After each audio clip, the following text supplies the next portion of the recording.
same process. And so the verse says, the tree displays the bodily power of the wind. It manifests. Because nobody would know there was any wind blowing unless the trees were waving.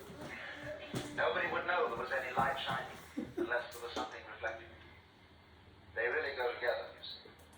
So the tree displays the bodily power of the wind. The water exhibits the spiritual nature of the moon. Because you see, when the water flows and ripples, it breaks the moon into thousands of pieces. So that is the spiritual power, the one becomes many. I will always 100% recommend the Disney College program. As a participant, we are some of the biggest magic makers in the company. We have an opportunity to live in a place that allows us to meet so many people from different walks of life. I would say it's the best place I ever worked ever in my life. Everyone is always nice to me. It's like a big happy family. I've had so many opportunities that I never thought were possible. If you put your mind to it, you can do it. Valvoline Full Synthetics offer 24 times stronger protection against engine-killing contaminants than an industry-leading synthetic to ensure your car still runs like new, year after year. Get 24 times stronger protection.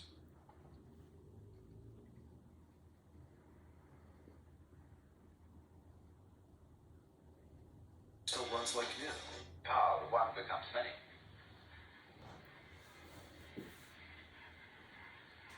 So then what we're looking at then is a state of consciousness which is like that, which is one with the whole thing going on. And this is saying the same thing as Krishnamurti says when he tries to explain that there really is no feeler separate from our feelings, no thinker separate from our thoughts. There is simply a process going on. And so in the same way, Huineng, the sixth patriarch, prefers not to use the image of the mirror for the mind, but he prefers the image of space. That's why when his rival for the patriarchate made up the poem which explained that the mind is a mirror and we must wipe it to keep off the dust, Huineng countered this by saying there isn't any mirror, so whereon can the dust fall? See? So this is saying that you will never be able to discover a thinker other than thoughts, a feeler other than feelings, a sensor other than sensations. That's the meaning of the dialogue between Bodhidharma and Akar. When Akar said, I haven't any peace of mind, please pacify my mind. And Bodhidharma said, bring out your mind in front of me and I will pacify it. Akar said, when I look for it, I can't find it. Bodhidharma said, there, it is pacified. So Akar, was looking for his mind. It's like, who are you? The question that the Maharshi Brahmana always asked of anybody who said, Maharshi, who was I in my last incarnation? And he would always reply, who's asking the question? Which is the same as Krishnamurti's, why do you want to know? Because this throws the question back at the question, who are you? Who has the problem? And you look and you look and you look, and you can't find it. When you look for Hume, the British philosopher, really went through the same experience. Because when he tried to find out what was his consciousness, he couldn't find anything but sensations or images in his head.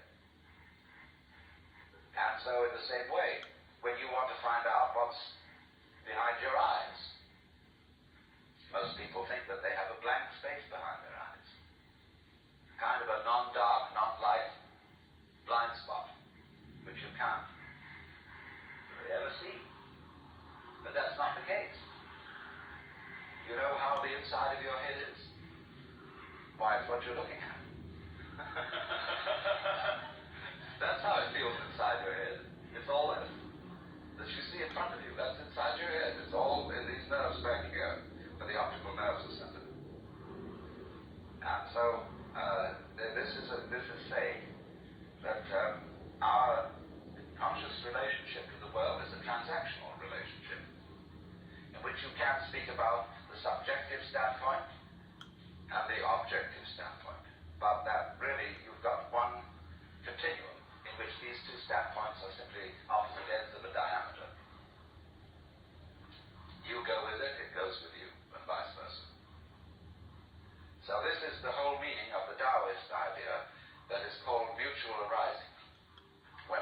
says that to be and not to be arise mutually.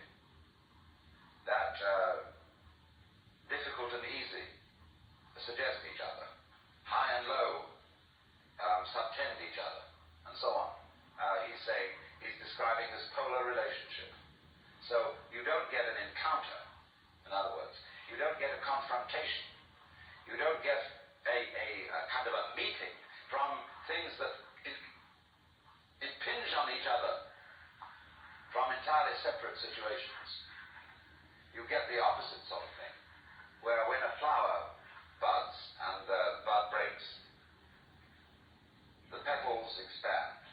And it's true, you have the petals on the far left and you have the petals on the far right, but they arise together like that. See? That's how all life is happening. When you come into being, the universe comes into being. When you go out of being, the universe goes out of being. And that's true for everyone. That's for not only people, but all sentient beings whatsoever. So without the being, the sentient being, there is no cosmos. All we are saying in talking about a cosmos that existed before any sentient beings existed is we're simply describing what would have happened if there had been any sentient beings around. It's a kind of extrapolation. So that relativity of the sentient being in the universe is basic to Buddhistic philosophy, and is saying then that the one implies the other, because this is the philosophy called Jiji Muge, that between thing event and thing event there is no barrier. This is the philosophy of the mutual interdependence of all things and events. That the moment there is anything at all, it implies everything else. So in the same way, with laser beam photography, you can take a tiny fragment of a photographic negative, and by laser beam photography, you can restore the whole negative from which it was cut. Because the crystalline structure of any part of the negative is in an inseparable relationship with its whole area. So you can imply it. You'll get a picture which is around the area that you have taken out, very clearly definite. And as it moves away from it, the outlines will become a little vaguer, but you'll be able to see everything that was there. It's fantastic. So in the same way, every hair on your head, this is the real meaning of the saying that the hairs of your head are all numbered. That every hair on your head implies all galaxies, because it wouldn't exist without all galaxies, nor would all galaxies exist without the hair, or without the hair having existed. It doesn't make any difference. So then, this state of complete unity of mind and nature, what's going on, without the intervention, first of all, without the intervention of thought, is the state of meditation. It may be called jhana, it may be called samadhi, and you may make sort of subtle differences between these two states, but forget it. Now, the way of arriving at this is, of course, there is no way, because that's the way your mind is working anyway, but you have to find that out. You have to find out that you don't need to accept yourself by trying to accept yourself. It doesn't mean anything to accept yourself, because who accepts what? But you don't know that at first. You think there is a who has to accept what. And you can only do this by trying to do the impossible. This is the method of reductio ad absurdum. So, thought itself tells you that it can't go all the way. And then when you understand that, thought naturally gives up. And you become quiet. Let it go. Let all the senses go. And eventually, you find you're quiet. And you're centered. And still. But don't make an exercise of it. Dogen, in the great Japanese Soto Zen master, always told his students, do not practice Zazen to attain Satori. Sit just to sit. This already practicing Zazen is being a Buddha.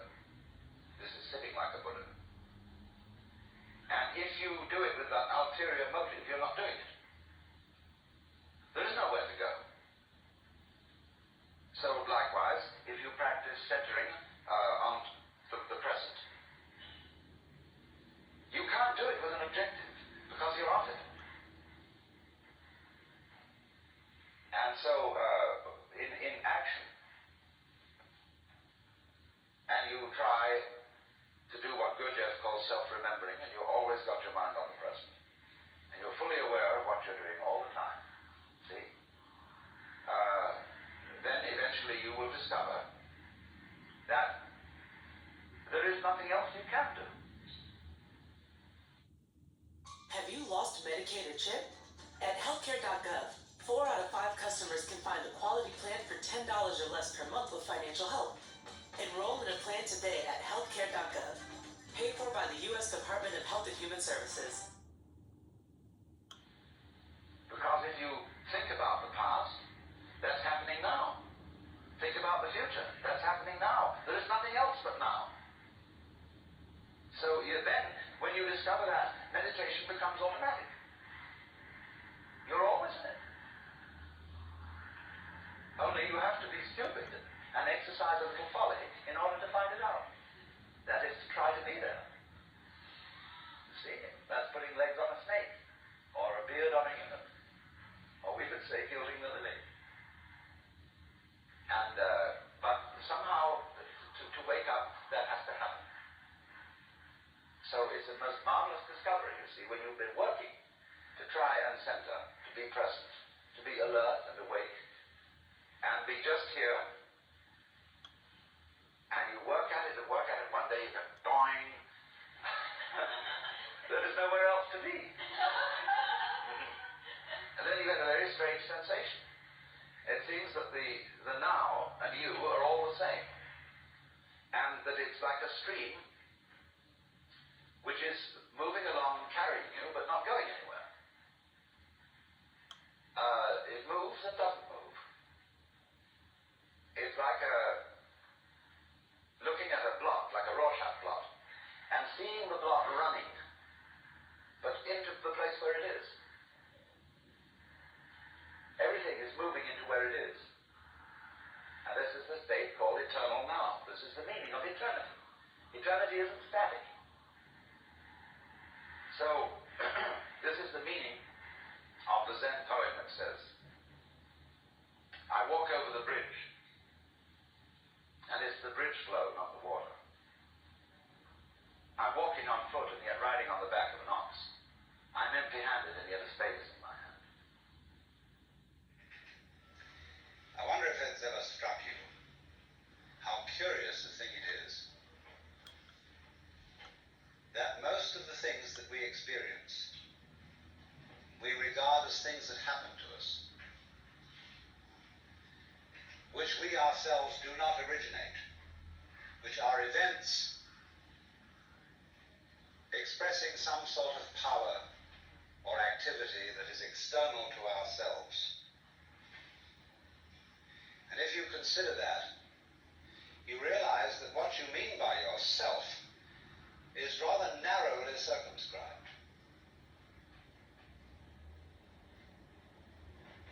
Even events that go on in our own bodies are put in the category of things that happen to us in the same way as things that go on in the world outside our skins. If there's a thunderstorm or an earthquake, well, it happens to you. You're not responsible for it. But so in the same way, when you have hiccups, you didn't plan on it. If you have belly rumbles, you had no intention of doing it. And as to the catastrophic act of getting born, well, you had nothing to do with that. And you can spend all your life blaming your parents for putting you in the situation in which you find yourself. And this way of looking at the world in this sort of passive mood as something that happens to you goes right down to our general feeling about life. It goes down to the way in which, as Westerners, we have been accustomed to look at human existence as a precarious event in a cosmos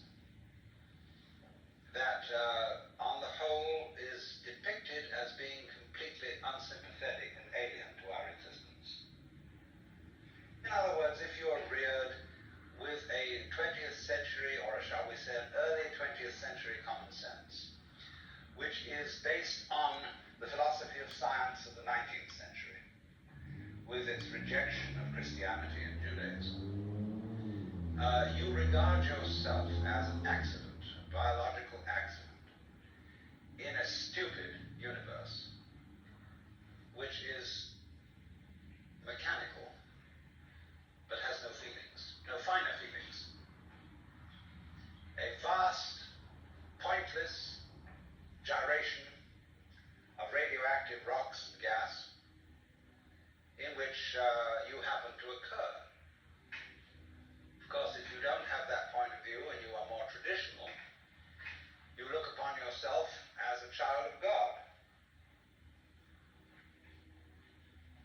And therefore, under authority. In other words, there's a big boss on top of all this, who allowed you, at his pleasure, to deign to have the disgusting effrontery to exist. And you better watch your P's and Q's, because that Almighty is looking after you, with the attitude of this is going to hurt me more than it's going to hurt you. And when you look at the world in that image, or in the other image, that it's a stupid mechanism, either point of view you take, you don't really belong. You're not really part of all this. And I could use a stronger word than part, only we don't have it in English. We have to say something like connected with it, essential to it, or to put it in the strongest possible way, it is quite alien to Western thought to conceive that the external world, which is defined as something that happens to you, and your body itself as something that you got caught up with, it is quite alien to our thought to consider all that as you yourself. Because you see, we have such a myopic view of what oneself is. Just the right crunch to silence the Sunday scaries.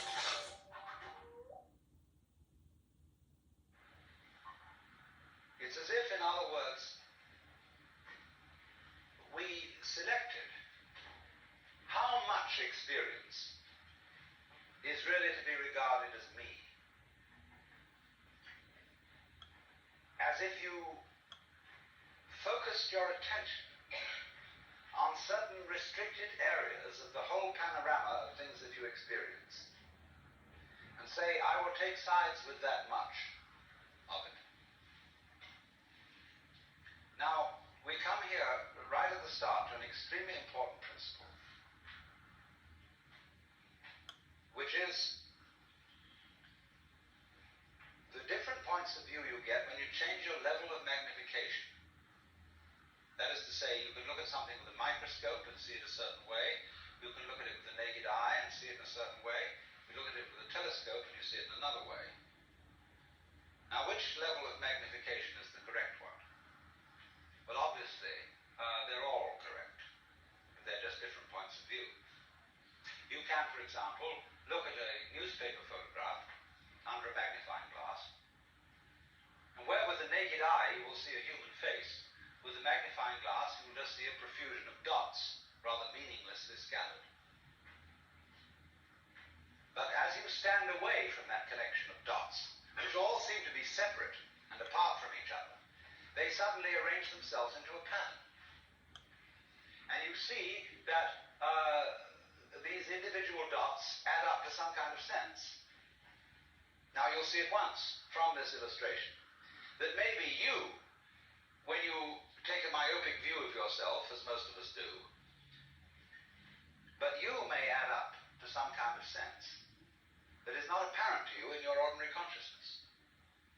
When we examine our bloodstreams under a microscope, we see there's one hell of a fight going on. All sorts of microorganisms are chewing each other up.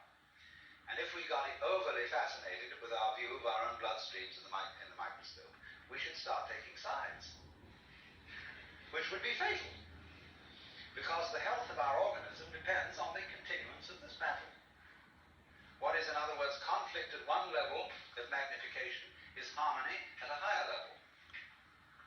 Now, could it possibly be, therefore, that we, with all our problems, conflicts, neuroses, sicknesses, political outrages, wars, tortures, and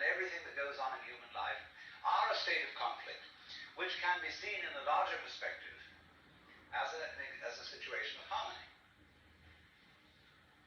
Well, it is claimed, you see, that some human beings have broken through to that vision, that they've slipped somehow or other into states of consciousness where they see the apparent disintegration and disorganization of everyday life as the functioning of a totality which at its level is completely harmonious.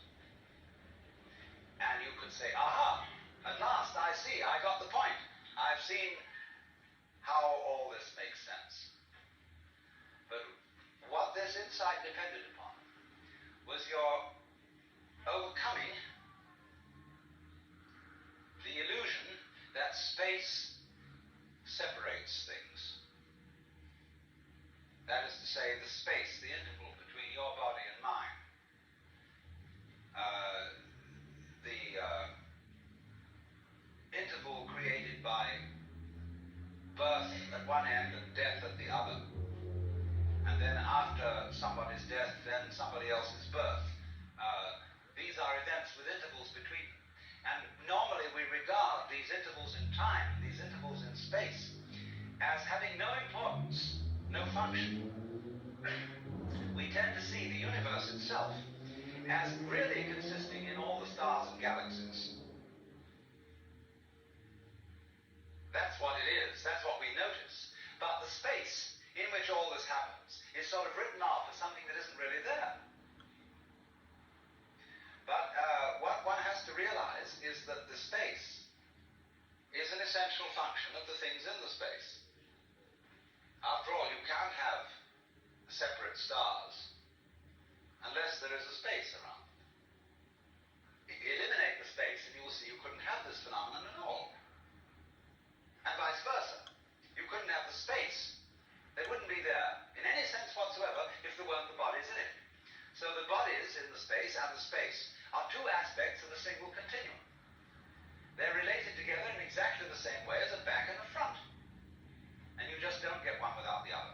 So the moment you see that intervals, that space is connective, you can understand at once how you are not just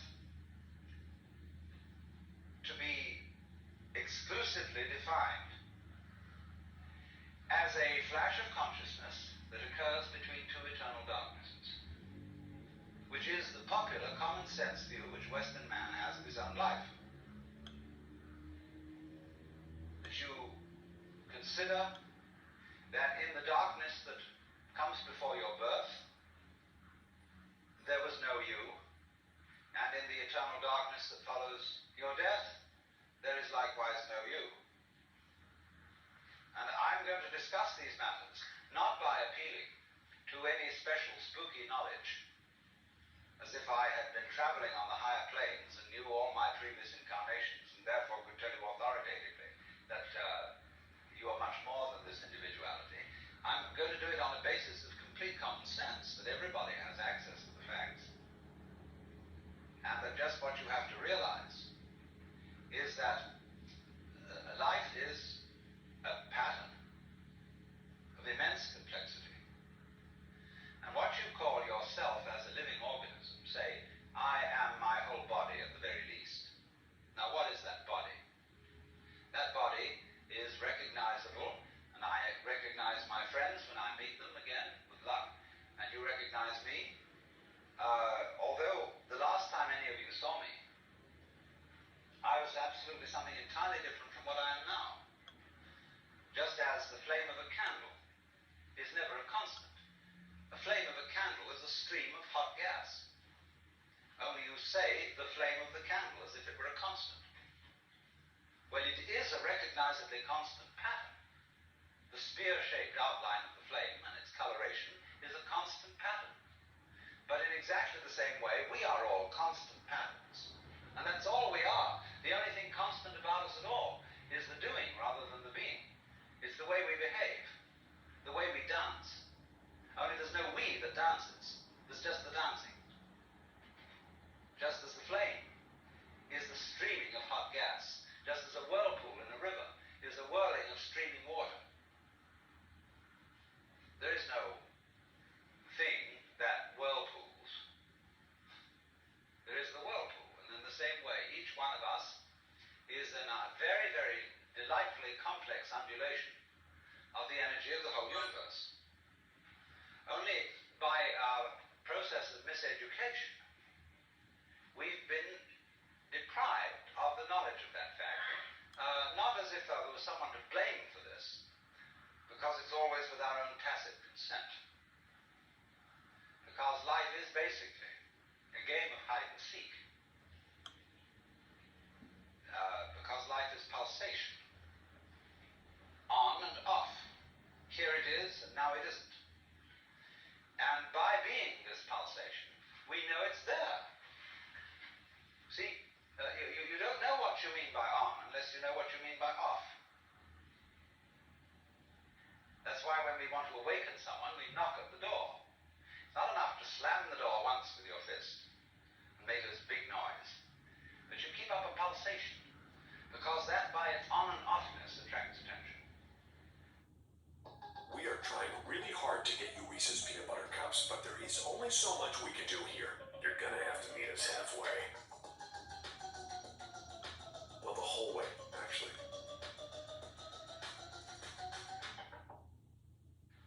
But you keep up a pulsation, because that by its on and offness attracts attention. All life, you see, is this flickering in and out. Only there are enormous rhythms in it.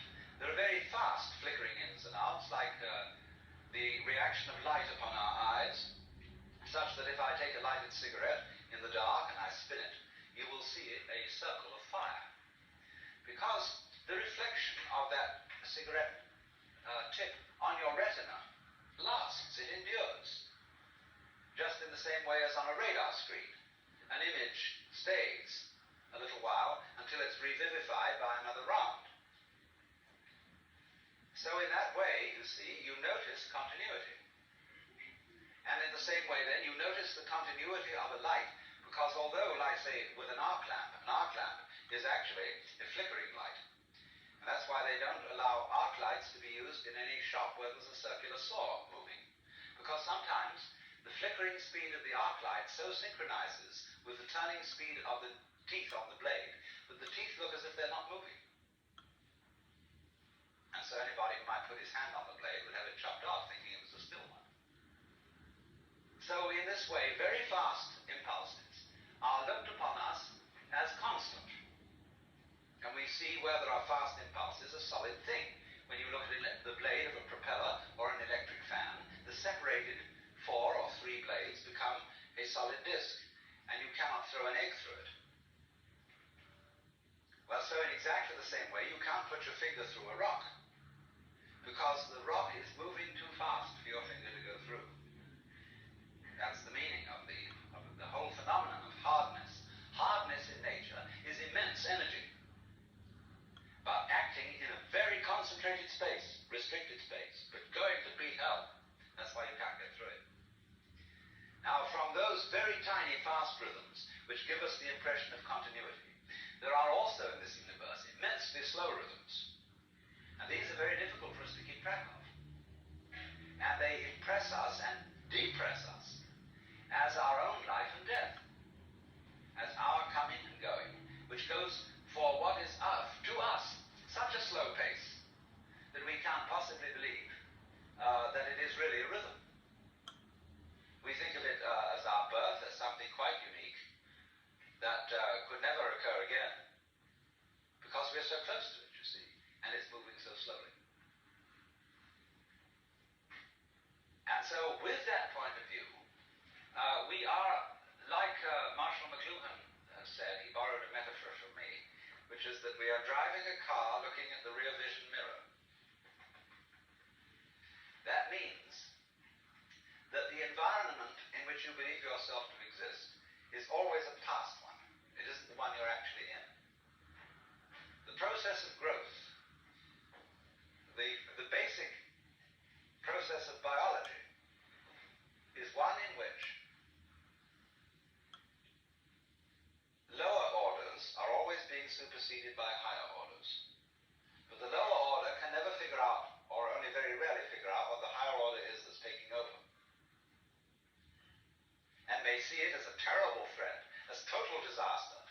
the very end, but therefore can never be aware that the principle of growth always has and always will continue. Because that's what's going on. But you never know what the next step is going to be. Because if you did know, you wouldn't take it. Because it will already be past. Do you understand this? That any certainly known future is an event of which we can say, you've had it. And in that sense, it's past. When we play games, and we say in chess or in bridge or whatever game you're playing, the outcome of the game becomes certain. We at that point cancel the game and begin a new one. Because the whole zest of the thing, which takes me back to the idea that this whole thing is a hide-and-seek game, is that you don't know what the next order coming up is. But one thing you can be sure of, it will be an order, and it will comprehend you. At the moment we stand at a time in history where we're beginning to think of the great countdown on the end of the human race. Terrifying possibility that through atomic energy we may obliterate this planet and turn the whole globe into a star. Maybe that's the way all the stars started. Imagine, this great thing coming up. The countdown on the end. 7, 6, 5, 4, 3, 2, 1.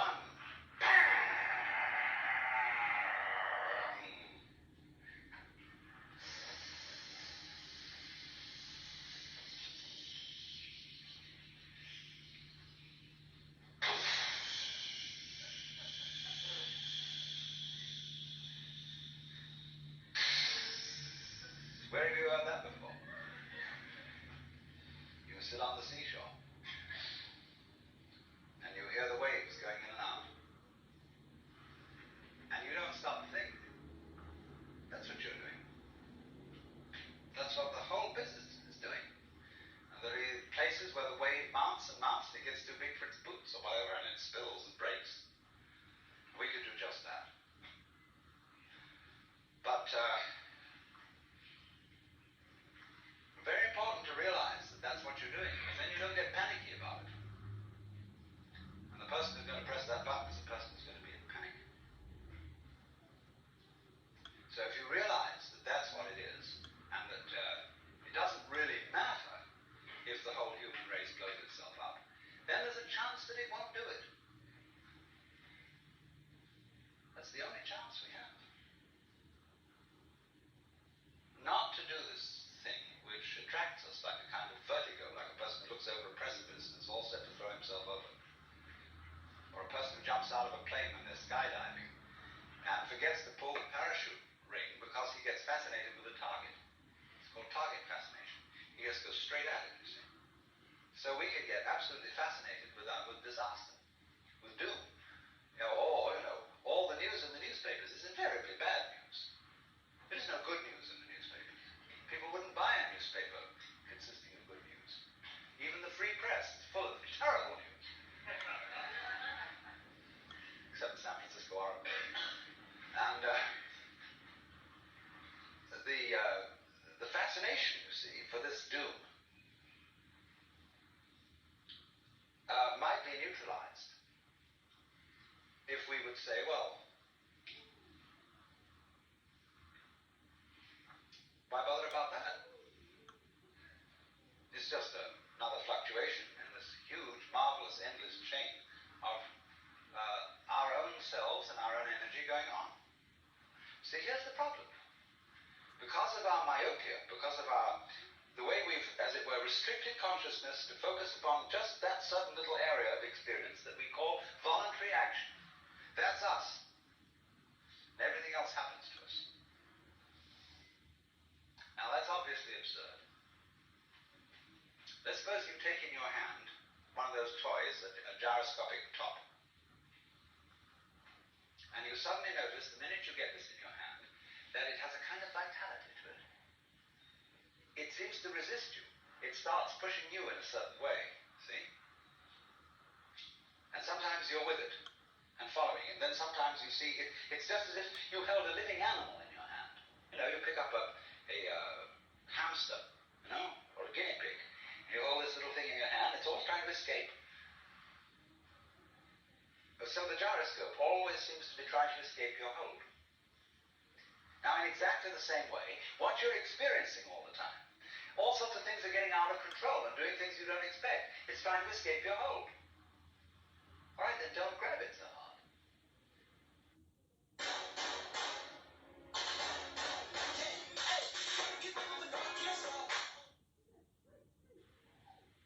And you discover that this living thing that you're feeling, like the gyroscope top, it's your own life. Because you can see very simply that you would not understand the experience that you call voluntary action and decision, being in control and being yourself, unless in opposition to that there was something else. You couldn't realize self and control and will unless there was something other, out of control, and instead of will, won't. It's the two together only that produces the sensation that you call having a personal identity.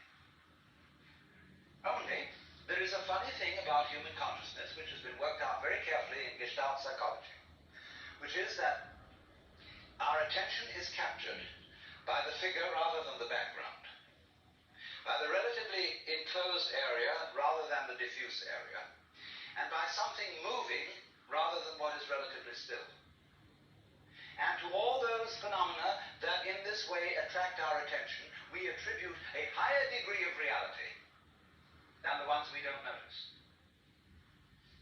That's only because, for the moment, those are more important to us. Consciousness, you see, is a radar that is scanning the environment to look out for trouble, just in the same way as a ship's radar is looking for rocks or other ships. And the radar, therefore, does not notice the vast areas of space where there are no rocks, no other ships. So in the same way, our eyes, or rather the selective consciousness behind the eyes, only pays attention to what we think is important. I am at this moment aware of all of you in this room, of every single detail of your clothing, of your faces, and so on, but I'm not noticing it all. And therefore I will not be able to remember tomorrow exactly how each one of you looked and what you were wearing. Because what I notice is restricted to things that I think are particularly important. If I notice some particularly beautiful girl in the audience, then I might notice also what she's wearing. And that would be memorable. But by and large, you see, we scan things over, but we pay attention only to what our set of values tells us we ought to pay attention to. But quite obviously, you as a complete individual are much more than the scanning system. You are in relationships with the external world that on the whole are incredibly harmonious. Because it's too fundamental to give it a title. I'm going to talk about what there is. Now, the first thing, though, that we have to do is to get our perspectives with some background about the basic ideas which, as Westerners living today in the United States, influence our everyday common sense, our fundamental notions about what life is about. And there are historical origins for this, which influence us more strongly than most people realize. Ideas of the world which are built into the very nature of the language we use, and of our ideas of logic and of what makes sense altogether. And these basic ideas I call myth, not using the word myth to mean simply something untrue, but to use the word myth in a more powerful sense. A myth is an image, in terms of which we try to make sense of the world. Now, for example, a myth in a way is a metaphor. If you want to explain electricity to someone who doesn't know anything about electricity, you say, well, you talk about an electric current. Now, the word current is borrowed from rivers. It's borrowed from hydraulics. And so you explain electricity in terms of water. Now, electricity is not water. It behaves actually in a different way, but there are some ways in which the behavior of water is like the behavior of electricity. And so you explain it in terms of water. Or if you're an astronomer and you want to explain to people what you mean by an expanding universe and curved space, you say, well, it's as if you had a black balloon, and there are white dots on the black balloon, and those dots represent galaxies. And as you blow the balloon up uniformly, all of them grow and grow farther apart. But you're using an analogy. The actual universe is not a balloon with white dots on it. So in the same way, we use these sort of images to try and make sense of the world. And we at present are living under the influence of two very powerful images, which are, in the present state of scientific knowledge, inadequate. And one of our major problems today is to find an adequate, satisfying image of the world. Well, that's what I'm going to talk about. And I'm going to go further than that. Not only what image of the world to have, but how we can get our sensations and our feelings in accordance with the most sensible image of the world that we can manage to conceive. All right, now, the two images which we have been working under for 2,000 years and maybe more are what I would call two models of the universe. The first is called the ceramic model, and the second, the fully automatic model. The ceramic model of the universe is based on the book of Genesis, from which Judaism, Islam, and Christianity derive their basic picture of the world. And the image of the world in the book of Genesis is that the world is an artifact. It is made. As a potter takes clay and forms pots out of it, or as a carpenter takes wood and makes tables and chairs out of it. Don't forget, Jesus is the son of a carpenter, and also the son of God. So the image of God and of the world is based on the idea of God as a technician, potter, carpenter, architect, who has in mind a plan and who fashions the universe in accordance with that plan. So basic to this image of the world is the notion, you see, that the world consists of stuff, basically. Primordial matter, substance, stuff, as pots are made of clay. Now, clay by itself has no intelligence. Clay does not of itself become a pot, although a good potter may think otherwise.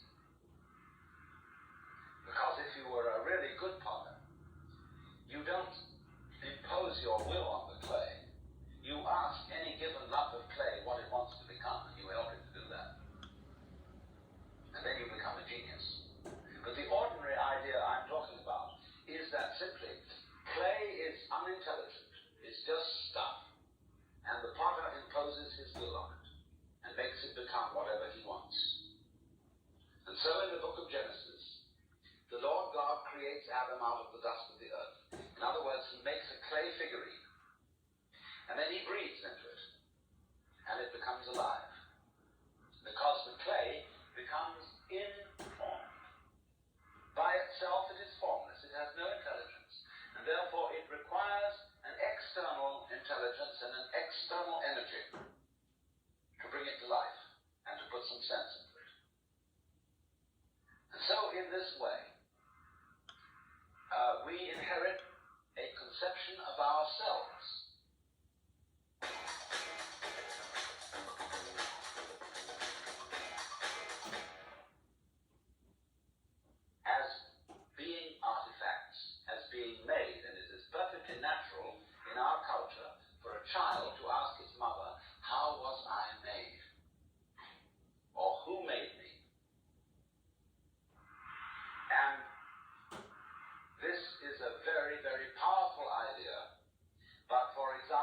is not shared by the Chinese or by the Hindus.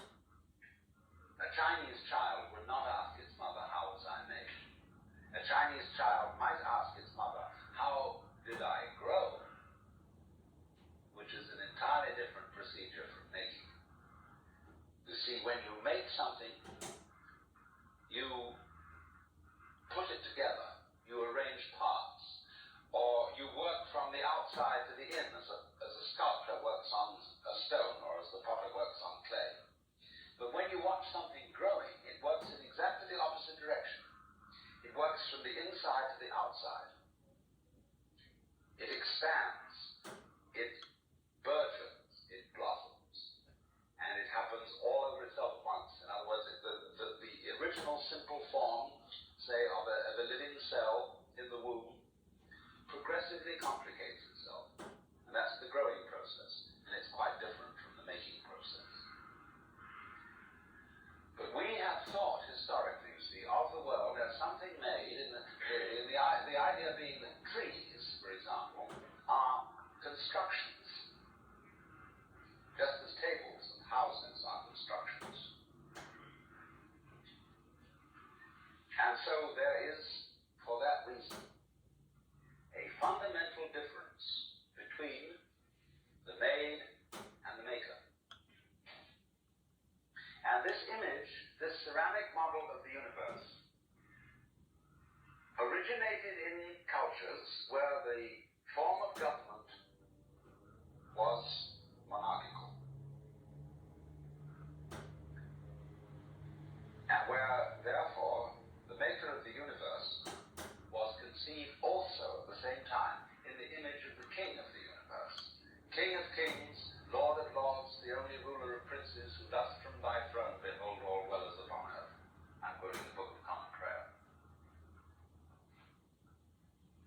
And so, all those people who are oriented to the universe in that way feel related to basic reality as a subject to a king. And so they are on very, very humble terms in relation to whatever it is that works all this thing. I find it odd in the United States that people who are citizens of a republic have a monarchical theory of the universe. Because we are carrying over from the very ancient Near Eastern cultures the notion that the Lord of the universe must be respected in a certain way. People kneel, people bow, people prostrate themselves. Because, and you know what the reason for all that is, that nobody is more frightened of everybody else than a tyrant. He sits with his back to the wall, and his guards on either side of him. And he has you face downwards on the ground because you can't use weapons that way. When you come into his presence, you don't stand up and face him because you might attack. And he has reason to fear that you might because he's ruling you all. And the man who rules you all is the biggest crook in the bunch. Because he's the one who's succeeded in crime. The other people are pushed aside because the criminals, the people we lock up in jail, are simply the people who didn't make it. So naturally, the real boss sits with his back to the wall and his henchmen on either side of him. And so when you design a church, what does it look like? The Catholic Church, with the altar as it used to be. It's changing now because the Catholic religion is changing. But the Catholic Church has the altar with its back to the wall at the east end of the church. And there, the altar is the throne, and the priest is the chief vizier of the court, and he is making obeisance to the throne in front, but there is the throne of God, the altar. And all the people are facing it and kneeling down. And a great Catholic cathedral is called a basilica, from the Greek basilis, which means king. So a basilica is the house of a king. And the ritual of the Catholic Church is based on the court rituals of Byzantium. A Protestant church is a little different, but basically the same. The furniture of a Protestant church is based on a judicial courthouse. The pulpit, the judge in an American court wears a black robe. He wears exactly the same dress as a Protestant minister. And everybody sits in these boxes. Like there's a jury box, there's a box for the judge, there's a box for this, a box for that, and those are the pews in an ordinary kind of colonial type Protestant church. So both these kinds of churches, which have an autocratic view of the nature of the universe, decorate themselves, are architecturally constructed in accordance with political images of the universe. One is the king and the other is the judge. Your Honor. There's sense in this. When in court you have to refer to the judge as Your Honor, it stops the people engaged in litigation from losing their tempers and getting rude. There's a certain sense to that. But when you want to apply that image to the universe itself, to the very nature of life, it has limitations. For one thing, the idea of a difference between matter and spirit. This idea doesn't work anymore. Long, long ago, physicists stopped asking the question, what is matter? They began that way. They wanted to know, what is the fundamental substance of the world? And the more they asked that question, the more they realized they couldn't answer it. Because if you're going to say what matter is, you've got to describe it in terms of behavior. And that is to say, in terms of form, in terms of pattern. You tell what it does. You describe the smallest shapes of it that you can see. Do you see what happens? You look, say, at a piece of stone, and you want to say, well, what is this piece of stone made of? Well, you take your microscope, and you look at it, and instead of just this block of stuff, you see ever so many tinier shapes, little crystals. And so you say, fine, so far so good. Now, what are these crystals made of? And you take a more powerful instrument, and you find that they are made of molecules. And then you take still more powerful instruments to find out what the molecules are made of, and you begin to describe atoms, electrons, protons, mesons, all sorts of sub-nuclear particles. But you never arrive at the basic stuff. Because there isn't any. What happens is this. Stuff is a word for the world as it looks when our eyes are out of focus. Fuzzy.